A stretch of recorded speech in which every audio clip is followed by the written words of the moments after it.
Hey everyone, welcome back to Corporate Decoder, the place where we will decode corporations. Today we're diving into a report from CareDx, and trust me, it's more interesting than it sounds unless you're already thrilled by severance agreements. Think golden parachutes, but maybe with a slightly less extravagant fabric.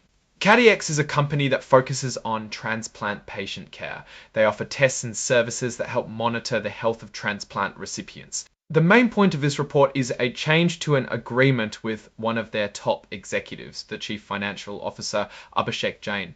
It's about what happens if he leaves the company, especially if there's a change in who owns the company, what we call a change of control. CareDx made some changes to Mr. Jain's change of control and severance agreement. This agreement spells out what happens if the company gets bought or sold, or if Mr. Jain's job is affected by such a change. Think of it as a safety net or maybe a comfy hammock in case things get shaky. So what exactly does this agreement say? If within 3 months before or 12 months after a change of control, which basically means a big change in ownership, Mr. Jain gets fired without a good reason, or if he quits for a good reason of his own, he gets a pretty sweet deal. This period is called the change of control period. First, he'll get a lump sum payment equal to 12 months of his salary. The calculation uses the higher of his salary right before the change of control, or right before he was terminated. That means he gets at least a year's worth of pay right off the bat. Second, all of his unvested stocks and options will immediately become his.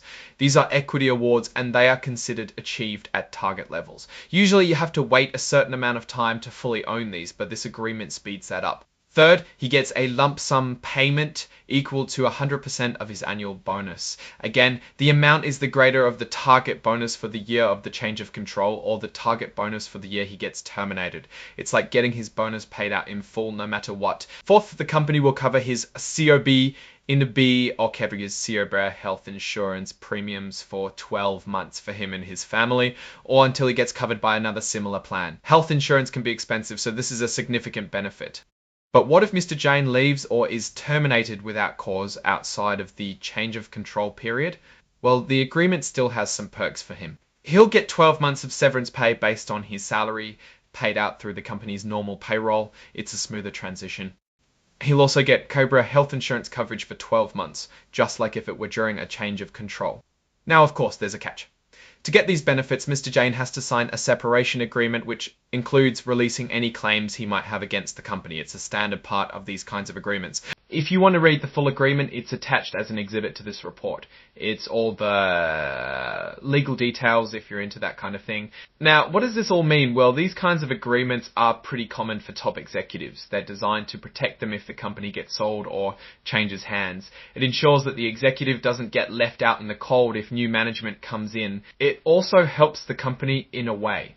By having these agreements in place, it makes it easier to attract and retain top talent. Executives are more likely to join a company if they know they'll be taken care of, even if things change. Are there any risks? It depends on your perspective. From the company's point of view, it's an expense. If there's a change of control, they're on the hook for these payments. From Mr. Jain's point of view, it's a safety net. It gives him some financial security if his job is affected. Overall, this agreement seems pretty standard. It's not overly generous, but it's not stingy either.